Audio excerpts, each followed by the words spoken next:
This conference will now be recorded. That's great. Okay, guys, good evening, everyone. So, yesterday we were talking about advanced Python concepts for machine learning. We have discussed few important things of ND array, item, shapes, and how Numpy will be accessed and indexed for your machine learning process. At the end of the class, we talked about linear algebra with Numpy. I would like to quickly rewind that for 1 minute and then go on with today's topic. Okay, so first one, what is a vector? Vector is nothing but it is the quantity defined by magnitude and a direction. Okay, so a vector can be represented by an array of number called scalars. Perfect. For example, let's say you have a rocket and rocket is going up to a slight angle. It has a vertical speed of 5000 meters per second. So initial speed was 5000 meters per second. Okay. And also a slight speed towards east at 10 meters per second. The initial speed 5000 meters per second. Within that, in the east, it has got around 10 meters per second. And after some time, it has got north at to 50 meters per second. Now, the rocket velocity can be presented in this way. When I say in this way, here like this 10, 50, and 5000. So the initial speed is in the down, and the 10 and 50, there is no hard and fast rule on how you can put it. Why pen is not working? 1 second, guys. Pointer, pen. Yeah, it's working. I hope you guys are able to see the pen. I can understand that you guys are not able to see this pen. Give me 1 second. Erase all the drawings. Go back to the pointer. Pause the screen sharing. Stop the screen sharing. Show the screen. Now test it. Take the pen.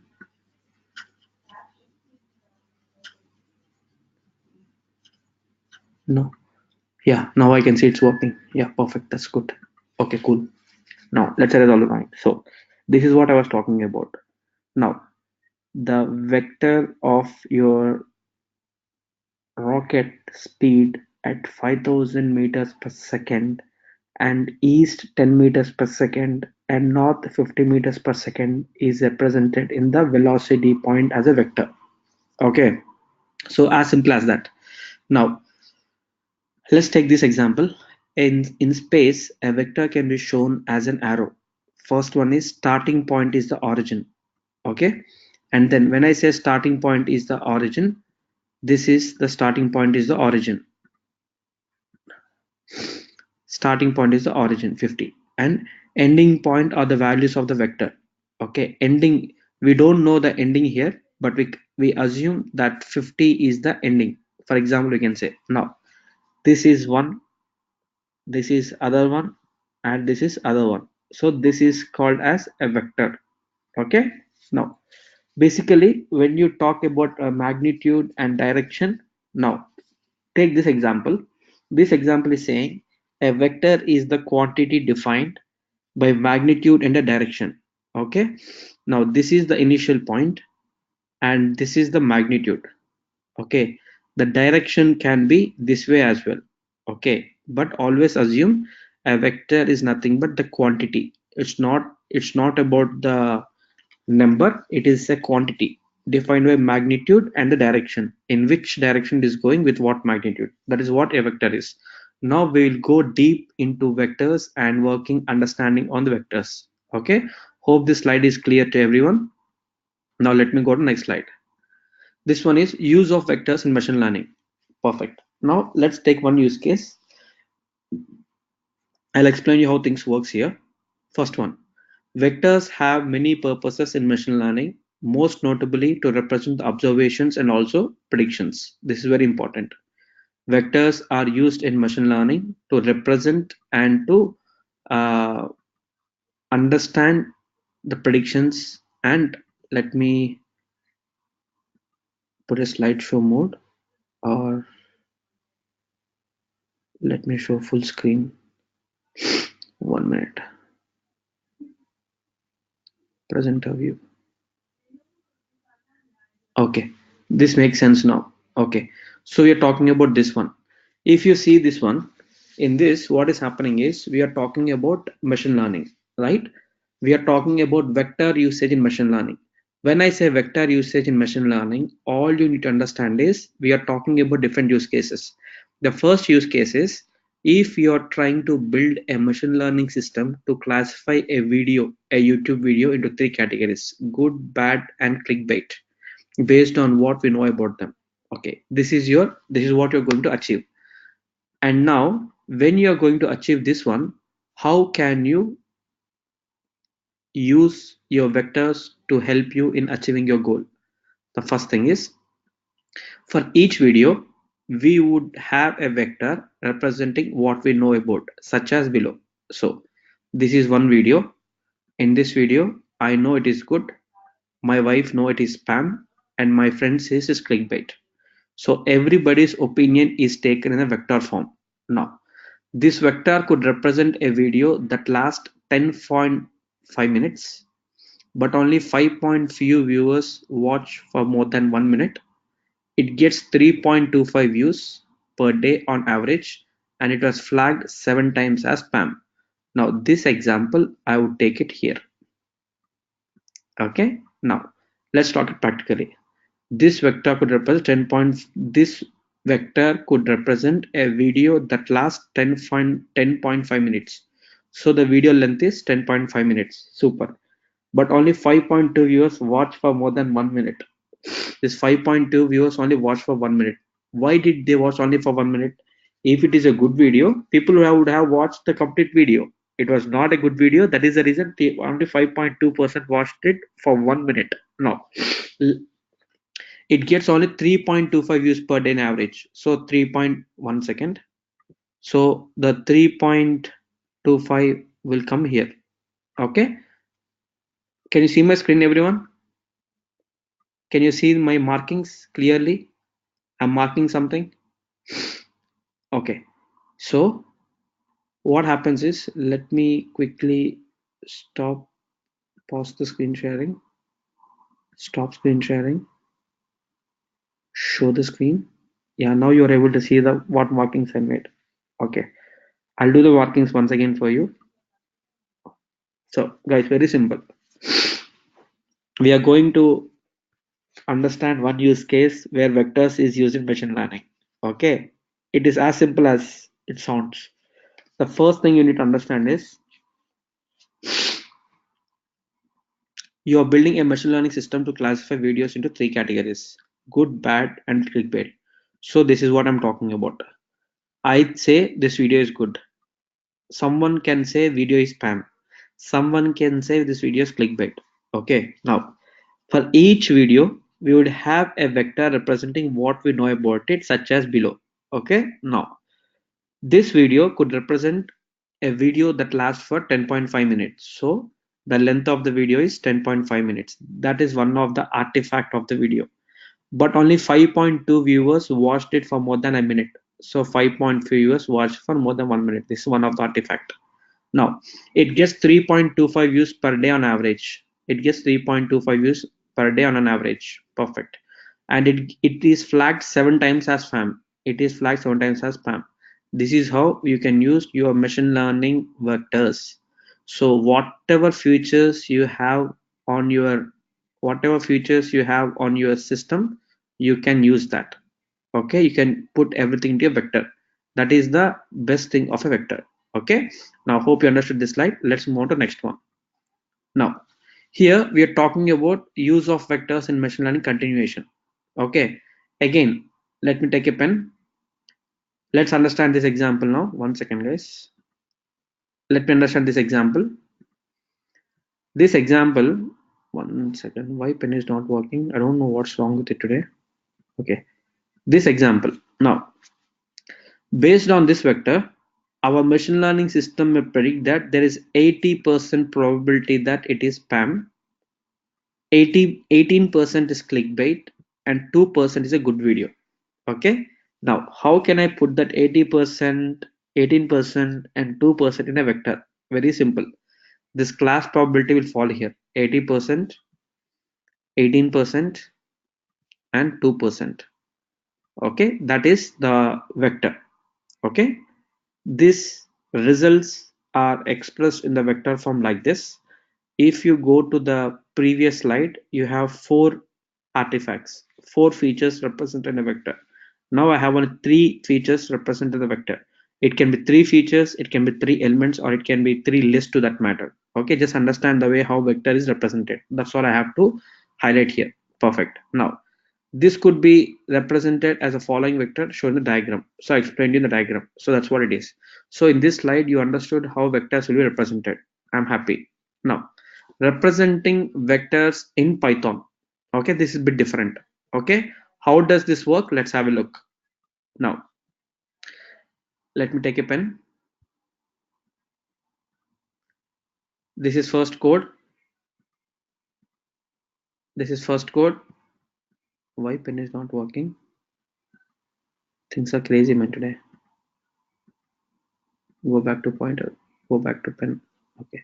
This is first code, second code, and third code. First, let's understand the theory and then jump into practicals. I have written this in a notebook also. I'll explain that. Don't worry. Now, in Python, vectors can be represented in many ways. The simplest being a regular Python list of numbers. Regular Python list of numbers. I have told you so many times that how a Python can access list of numbers, list of strings, and list of sequence of integers and sequence of numbers also. Now here we are talking about a vector can be represented simply as a regular Python list of numbers. Very good. Since machine learning requires lot of scientific calculations, it is much better to use Numpy's ND array. ND array is Numpy's dimensional array, which provides a lot of convenient and optimized implementation of essential mathematical operations on vectors. Very good. So all this while you understood what is a vector. Now you are trying to understand how machine learning and vector can help you achieve your goal much faster and easier. I repeat the statement again. Since machine learning requires a lot of scientific calculations, it is much better to use Numpy ND array, which provides a lot of convenient and optimized implementations of essential mathematical operations in vectors. Super. As simple as it is. Now, take this example. You can say numpy.array 1111. When that happens, you have a lot of vectorized operations that are far more efficient. When I say vectorized operations, they are first one, the loops written in Python, which does the same thing. So see the example of matrix multiplication. I'll show you that. For using for loop and using Numpy's matrix multiplication operator, and matrix multiplication sample data to randomly generated 100 by 100 matrices. These are various points you need to highlight here. You need to understand here. For that purpose, what I would advise is simply look at the code, try to understand how the matrix multiplication example is taken care of. Here, simple was, you know np.zeros. np.zeros will simply use numpy's library and zeros class and generates all zeros based upon the size of your numpy array. If you say 3 by 4, it gives 3 columns, 3 rows, 4 columns with all the zeros. Now like that, A shape of 0, B shape of 1. Okay, this is just a sample example for you to show how things will work in terms of multiplying the vectors. Now, this is about return A at B. This is another example for applying matrix functions on your vectors. The third example is two randomly generated 100 by 100 matrices. So I can now this will give me 100 comma 100 as one vector, and this will give me other vector. I can just multiply x by y. Okay, if you see here, a of I of j and b of j of I are multiplied. When I say I of j, j of I, simple was 3 rows, 4 columns. This is I, this is j. Okay, now I say 4 by 3. This is j, this is n. Okay, let me change the color because black is dominating there. I'll take yellow. So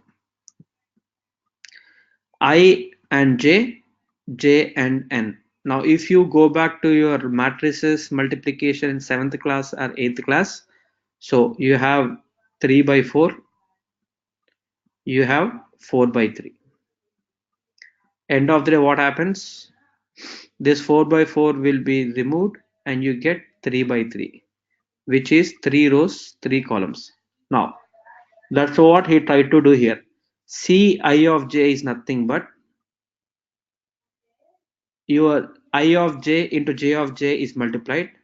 This j and this j will be ignored and you'll get I of I. When I say I of I, if I is within the A range, it gets a value which is 3 by 4 in my example. Okay, in my example since 3 by 4 by 4 by 3. Like that, if you multiply 100 by 100, see, you know, random dot random means it takes 100 in here, it takes 100 numbers starting from 0 to 100 on x-axis and on y-axis. Like if you multiply them, it also applies the same formula where it will try to see if the first column and the second row are equal. Once that's done, it it takes the combination and gives you first row, and it gives first row and the last column, the second one's column. That's what it is. In this example, let me take the pen again. 1 second, guys. Here it is example of matrix multiplication. This is the example of matrix multiplication operator, using operator, and this is the example of multiplying 100 matrices. Okay, there's several ways of getting your things done. Okay, erase all the drawings. That's all I have in this slide. Now let me go to next slide. Here, vectorized operations continuation. Now, important point I want to highlight here is matrix multiplication, loops versus vectors. How matrix multiplication works in loops versus how matrix multiplication works in vectors. Now, take at this point, multiplication of two matrix X and Y is defined only if number of columns in X is equal to number of rows in Y. I told you that very clearly. Take this example, 2 by 3. 2 rows, 3 columns, 3 rows, 2 columns. If you want to multiply, what it says, number of columns in X. So this is my row, this is my column. This is my row, this is my column. So I have 2 rows, 3 columns, 3 rows, 2 columns. So number of columns in X, this bit, is equal to number of rows in Y, this bit. As these two things are equal, now I can say 2 by 2.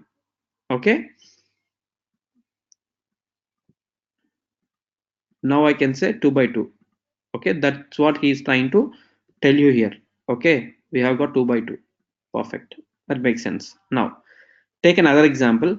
If X is an n by m matrix, X is nothing but n by m matrix, and Y is nothing but m by I matrix. Okay. This is X, this is Y. This is X, this is Y. Super. Now, XY is defined and has a dimension of n by I, because the first X column and second Y row are equal. It takes it off and gives you 9 by I. When it gives 9 by I, that is the new dimension that came up. Okay, let's talk about this practical implementation of it, which is very important for us to understand the complex transformations we work in Python. It is all the drawings. Okay, now let me go back to my Jupyter notebook. My Jupyter notebook is here. Okay, let's take this example to that matter. Okay, 1 second, guys. If you see this example, now this is your X, this bit is your X, 3 by 3 matrix. This is your Y, 3 by 4 matrix. What will be your new result? It will be 3 by 4 matrix, because as I told you clearly, 3 by 4, first is 3 by 3, next is 3 by 4. Okay, what happens? You'll get 3 by 4. Okay, now that's what happened here. Perfect. Now, if you want to do the iterations within that, for I in range length of x, okay, what is x? What is x? This is x. What do you know length of x? 1, 2, 3, 4, 5, 6, 9. 9. Now, j in length of y of 0. Okay, what is y? 1, 2, 3, 4, 5, 6, 1, 2, 3, 4, 4, 5, 6, 7, 4, 4, 8, 12. Now, when I say 12, y of 0 will be first one, which will be this one. That will be picked up. So this has iterated through x, it has iterated through y. Now, iterate through rows of y again. When I say iterate through rows of y again, it takes k in range of length of y. Okay. Now, the way how it works is I of j plus equal to I of k into k of j. This is nothing but this simple implementation is done in Python in this way.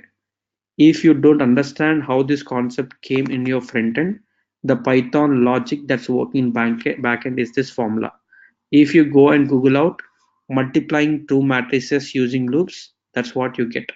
I can show you that one. And if you are interested to find out more information on this, you are more than welcome. And this is the code I have taken. And this is the link, you can go through it, and that will give you more information. And if you would like to do some research on it, you can do it. Okay, this is the code I have taken from online. So this example I have already explained you. Python programming can also be done here. So in this example, I have explained very clearly how the multiplication of matrices and vectors can be done. Okay, as simple as it is, nothing to worry here. So this is the code, and you understand how things will work here. Okay, perfect. Let me move on to the next slide. Now, here basic operations in Numpy arrays. When I say basic operations, how addition, how subtraction, how element wise, and how matrix products multiplication are done. Okay, look at my screenshots, guys. It's very clear. Let me go back to my Jupyter notebook, because I'll show it on Jupyter notebook practically also. It will give you more confidence actually. Okay, so this is my first initial Numpy array, 20, 30, 40, 50. And this is my np.arange. You know what is np.arange? When I say np.arange of 4, it says 0, 1, 2, 3, 4. Okay, now if I say c equal to a plus b, let me show you that one also, guys. I don't want to confuse you. 0, 1, 2, 3, 4. Okay, or it could just remove 4. Let me erase that one. It says 0, 1, 2, 3, because np of 4 is this one.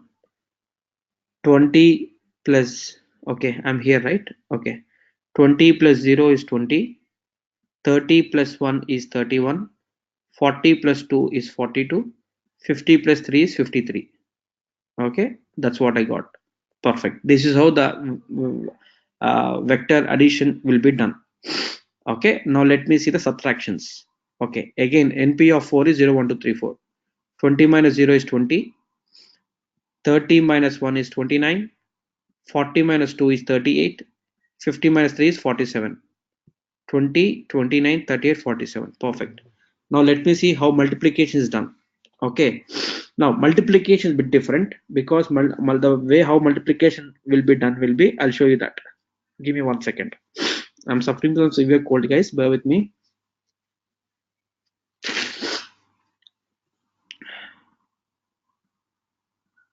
Now, if you see here, 1 into 0 plus 1 into 1.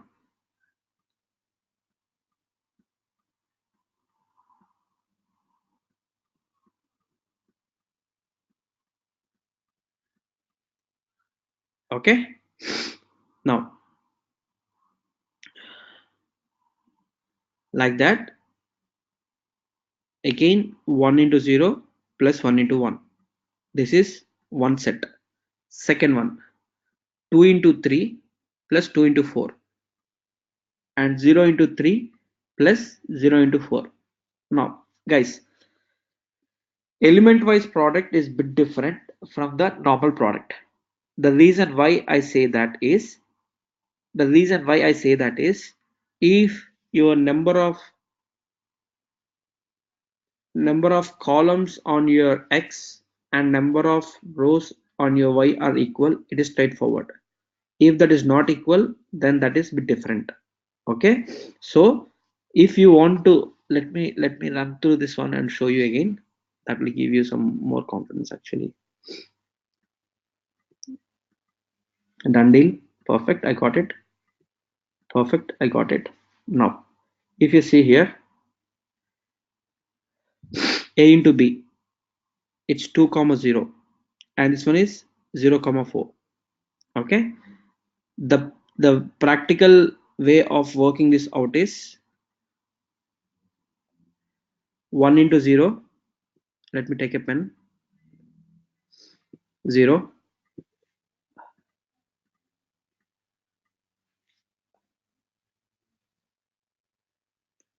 no, it should be np.array 2 comma 0 1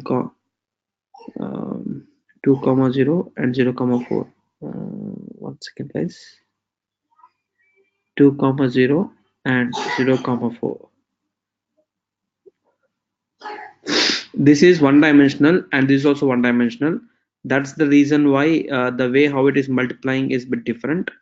Give me 1 minute. This one I'll come back to you guys. I have to find out the logic how multiplication is implemented on this. I'll come back to you on this because the normal matrix multiplication seems to be a bit different. Let me run this again if the result is same.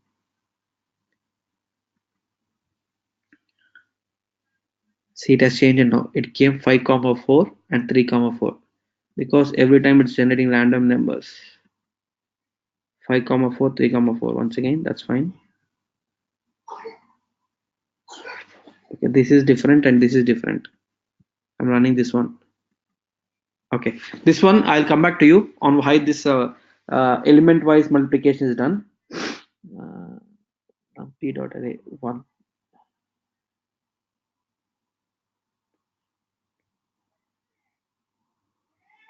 2 comma 0 and 0 comma 4.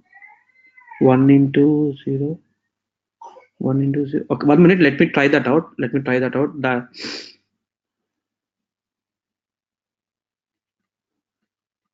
1 minute guys. I wanted to make sure I am giving you the right information. So let me, I think I am right actually. 1 into 0 plus 1 into 1. Okay, like that.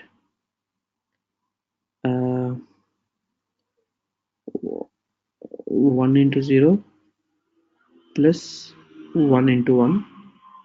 1 into 0 plus 1 into 1. So in this case 1 into 0 is 0. 0 plus 1. Again I got 1 into 0 plus 0 into 1. I'll stop the PowerPoint mode because of the PowerPoint mode end show. It's creating a problem. Okay, now this will be fine. So I'll start from beginning. Let me not confuse you guys. This is very important to understand. Okay, 1 second. Pointer, pen. 1 into 0 plus 1 into 1. When I say this, I have just completed this bit. Now I need to do the same thing for 1 into 0 plus 1 into 1. So 1 into 0 plus 1 into 1. Done. Now let me take about this one. 2 into 3 plus 2 into 4.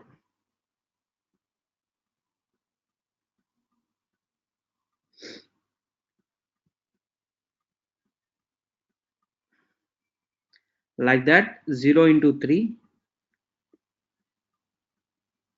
plus 0 into 4. Now this is 1, this is 1. This is 6 plus 8. Okay, So this one is 0 into 3 is 0, plus 0 into 4 is 0. So I got 2. No, my understanding is a bit different than the way how it is implementing. Element wise product, what did I miss here?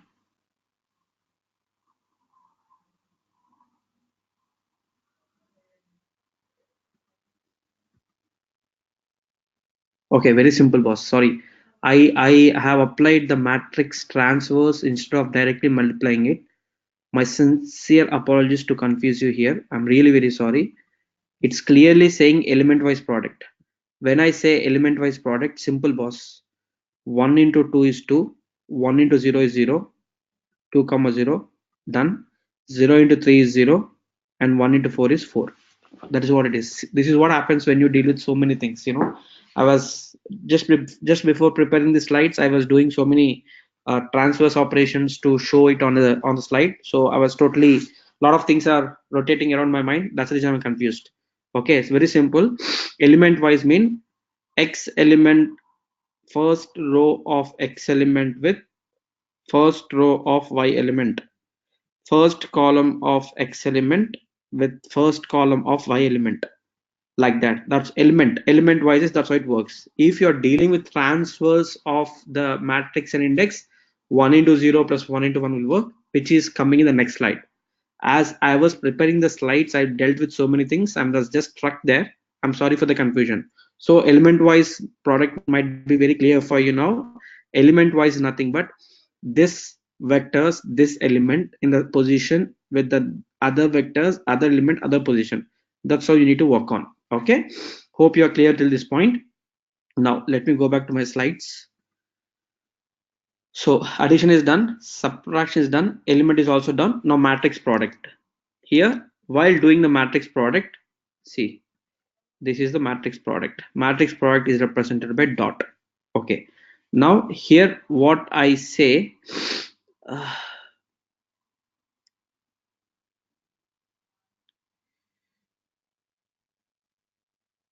matrix product will be, again you are multiplying your matrix with the first matrix with the second matrix. Okay, the way how multiplication works is, your transpose of matrix multiplication will be implemented here. Okay, so again, to that matter, the way how matrix product multiplication will be done is, you have to check the rows and columns and how these rows and columns will be multiplied to the other one. Okay, now let me show you that one.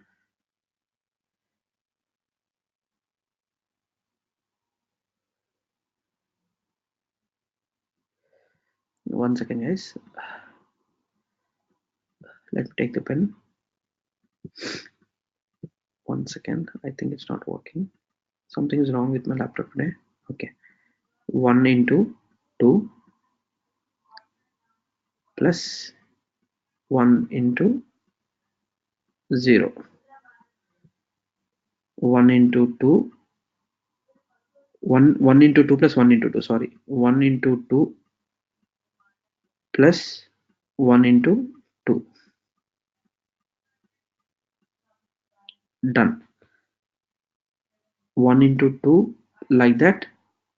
1 into 2 plus 1 into 0.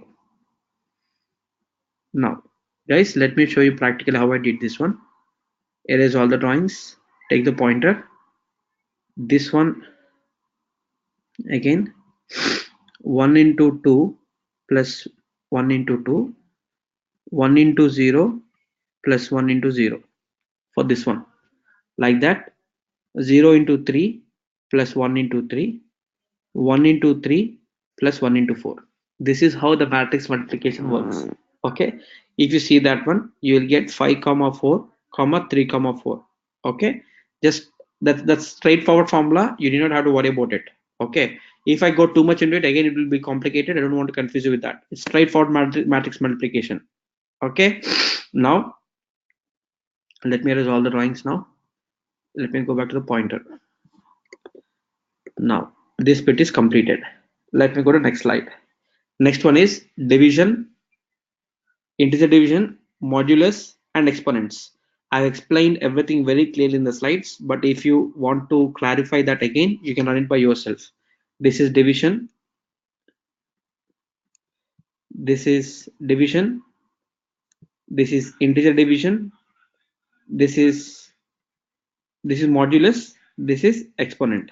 Okay, let me show you practically that one also. Erase all the drawings, go back to the pointer.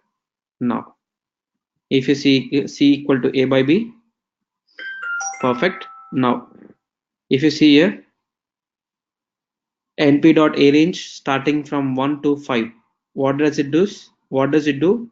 It creates 1, 2, 3, 4. So 20 by 1, 30 by 2, 40 by 3, 50 by 4. Okay, now 30 by 2 is 15, perfect. 40 by 3 is 13 threes are 39, and you'll get some points. That's calculated, very good. 50 by 4 is 12 fours of 48, and you have some reminders there, that is taken as 12.5. Super. Now let's see modulo. Again, your np.arange will give 1, 2, 3, 4. Now 20 divided by 1, remainder is 0. 30 divided by 2, remainder is 0. 40 divided by 3, 40 divided by 3 will be remainder 1, because 12 threes are 36, and 40 divided by 3, 10 threes are 30. Simple was 40 divided by 3. Okay, now 10 threes are 30, 12 threes, 13 threes, 39, 13 threes, 39. Remainder is 1. Okay, that one is here. Now 50 divided by 3, 50 divided by 4. When I say 50 divided by 4, 4 tens are 40, 5 tens are 50, but I would say 12 fours are 48. I don't know why this is disappearing like this.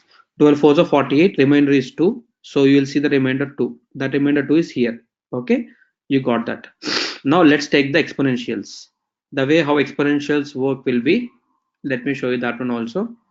Now you have 0, sorry, you have 1, 2, 3, 4.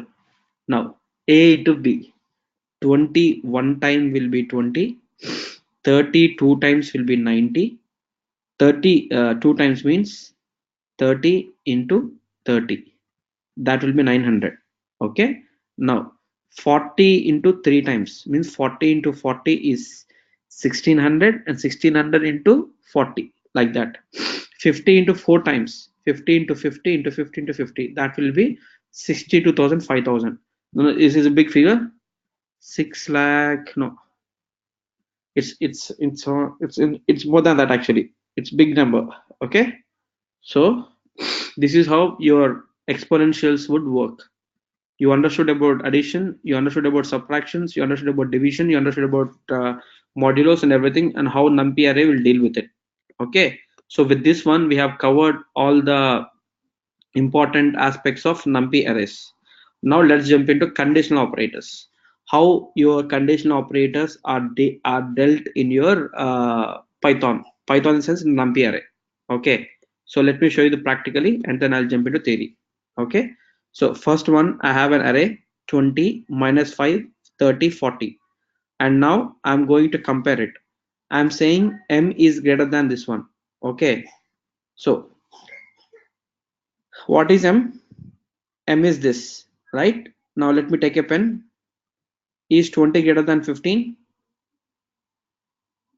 Is 20 greater than 15? Yes, it's greater than 50. So sorry, is 20 less than 15? This symbol is less than symbol, guys. Let me be clear. 20 is not less than 15. False. Is minus 5 less than 16? Yes, that's true. Is 30 less than 35? Yes, that's true. Is 40 less than 36? No, that's false. Perfect. Now, I'm saying m is less than 25. What is m? M is 20. 20 is less than 25. That's true. Minus 5 is less than 25. That's true. 30 is less than 25. No, that's false. 40 is less than 25. No, that's false. Done deal. Now, I'm erasing all the drawings here. I'm going on to next step. Pointer, go to the pointer. Now, understand carefully if these concepts are clear to you. And today, if you go back and open the Jupyter notebook of our machine learning first use case, you will be able to relate most of the things. Okay, that's what it is. Now, let me take this one. Is m less than 25? Okay, what are the values where m is less than 25? That is nothing but 20 is less than 25 and minus 5 less than 25. So it is, I'm asking you to give the results of all the numbers that is less than 25 in my m variable. It shown me 20 and minus 5. I'm happy. This is how you can understand the way how conditional operators work in Python Numpy arrays. Okay, this is also done. Very good. Now let's get into next concept called broadcasting in Numpy array. Now, broadcasting in Numpy array is very simple, boss. First, let me explain your diagram and then I'll jump into the theory part. Now, this is my one matrix. This is my one matrix. I say this is my one vector and this is another vector. Okay, I'm summing up these two vectors. When I'm summing up these two vectors, what is happening? 1 plus 0 is 1, 2 plus 2 is 4, 4 plus 3 is 7, 5 plus 4 is 9. Khel khatam, dukan band. I'm happy. 1 plus 5 is 6. Again, I don't have two things here to sum up. What can I do? Question mark. 4 plus 7 is 11. That's okay. But what about these two things? I have to understand. That is called, filling this gap is called broadcasting the Numpy array. Just take an example. Okay. Now, this is 1 comma 3. This is 5. You got the result 6 comma 8. How? Here you have one row, two columns. Here you have only one row to that matter. I don't have any columns. I can say it as a one row, one column, but I will show you one row. But here I got one row and two columns. Okay. Now, this is 5, for example. This is 8, for example. What should I say? I should add it with 3 so I can get 8. Take this example. Take this numerical example and try to apply it here so you'll get here. So for that reason, what we have done is you introduced a concept called I, shape I. So you know you have one rows and two columns. This one rows and two columns is here. Perfect. Again, you introduce high here because you don't know this is a row or a column. You left it blank. And here you got one row and two columns. That is perfect. And you introduce letter I comma. So this letter I comma is called broadcasting in Numpy array. Okay. Let's talk about it a bit more. Okay. Now let me erase all the drawings. Let me take my pointer. Can you see my writings? I'm just wondering. I think the numbers is not coming up. I'll take care of it. Give me 1 second. It says I have to stop the screen sharing. Stop it. Show the screen sharing again.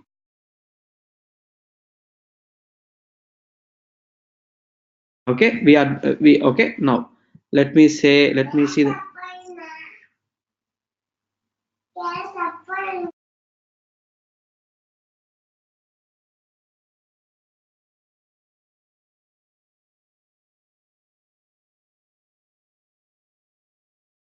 Okay, now let me see if the pen is working.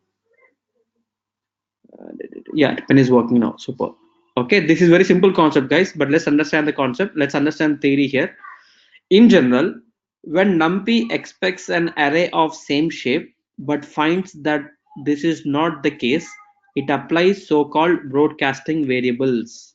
Okay, broadcasting rules. Basically, there are two rules of broadcasting to remember. The first rule is it's 17 hours. If the array do not have same rank, I already told you, rank is nothing but number of dimensions. If it is one rank, it says one dimension. If it is two rank, it is two dimensions. Okay. Now, if for any reason an array does not have same rank, then I will be prepended to the smaller ranking arrays until their rank matches. Okay. Now take this theory. Let me highlight this. This is the important point here. I will be prepended. Prepended is nothing but just adding as a prefix to it to make it clear. I will be prepended to the smaller ranking arrays until their rank matches. When I say until the rank matches, boss, to make you aware, boss, take this one. What is this? Let me take pen again. What is this? You know this is one row and two columns. You know this is one row and two columns. So this is one row, two columns. This one row, two columns. I is added here and I is added here. Don't worry about this one. This one will deal with in the rule number 2. But the first rule is whichever the lower rank is there, the array with lower rank, for that one I will be pretended to a smaller rank until the rank becomes equal for both. Perfect. We covered this point and I shown you practically also. Let me go back to the pointer. Let me move on to the next slide. Now, considering the first rule of broadcasting again, let's talk one other example. Let's try to add an ID array of shape 5 to this 3D array of shape 115. Okay, when I say 115, it will be a 3D array. Okay, now applying the first rule of broadcasting to it, let's see what happens. Okay, let me show you that practically. Guys, once again, very simple. I'm applying the first rule of broadcasting. Let's try to add an ID of array of shape 5. Okay, shape 5 means when I say a range of 5, it will give me 0, 1, 2, 3, 4. Perfect. To this 3D array. So now for your three-dimensional array, you are adding shape values of 0 to 5. Perfect. Now try what will happen to the applying of first rule. Let me go and show you practically. To be honest with you, it's already shown here. It's already shown in the screenshot here, but I wanted to show it once again for you how it works. So the screenshot will help you for reference, but always practice it. Now, what is this? np.arange, what will it give? It will give you 0, 1. It's acting too strange today. I don't know why it's like 0, 1, 2, 3, 4. Okay, now when I say reshape of 115, 1 again it's gone. I'm not erasing anything. Attendees can draw. I have to check the settings, guys. I'll check it again. Okay, now pointer pen. Now reshape of 115 is this three-dimensional. Okay, now 1, 1, 5, 2, 0, 1, 2, 3, 4. Okay, now when I say three-dimensional, forget about three-dimensional. Whichever the one that has the low rank, that will add a value h. Okay, now if I say this is my h, right? Okay, this is my h, where the 0, 1, 2, 3, 4, 5 is reshaped into three-dimensional 1, 1, 5. Okay, to that case what I can say is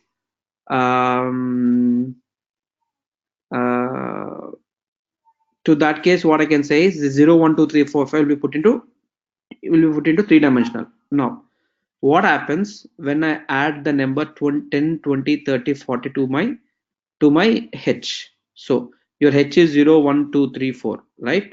To that matter, if I take 10 plus 0 is 10, 20 plus 1 is 21, 30 plus 2 is 32, 40 plus 3 is 43, 50 plus 4 is 54. So what happens to this? your reshaped 1 comma 1 comma 5 is actually added to this one. Okay, now don't get worried, Amar. When you did reshape 115, this is just three-dimensional. When it says three-dimensional, the values that are present in a range of 0 to 5 won't change, but the way they are sitting in the vector may change. It may sit 0, 1, 2, 3, 4, or it may say 0, 2, 3, 1, 2. It may sit in any way like that. When I say three directional, like this, okay, I may have one here, I may have one here, I may have five here, or in some case I may have one here, I may have five here, or I may have one here. So he's just telling that's my three-dimensional, but the values present in the np.a range won't change. So I have added number h to my 10, 20, 30, 40, 50. So what it did, it simply added my existing low rank with the existing rank. Okay, so this is how we have completed the first rule of Numpy broadcasting. So this is the second rule. This bit is the second rule, which I will discuss tomorrow. Okay, however, this one is also very simple. Here you have got one row and three columns. Here you have only one row. Now what about this one and this one? Question mark. Now let's take, you have three rows, three columns, but here I have only one row and three columns. What about this one? Like that. So that is the second rule of Numpy's broadcasting, which we'll discuss tomorrow. So this is all I have for today. Hopefully we are getting there. I would request everyone to please complete this video also and come back to me tomorrow. Definitely I'll have a morning session because I want to discuss with all of you on our workshop over the weekend. So I would request every one of you to please join me tomorrow morning session. I'm feeling a little better, and if at all I'm not feeling better, I'll keep you posted. But this weekend's workshop is very important because we have to make sure we all have practiced as much as we can.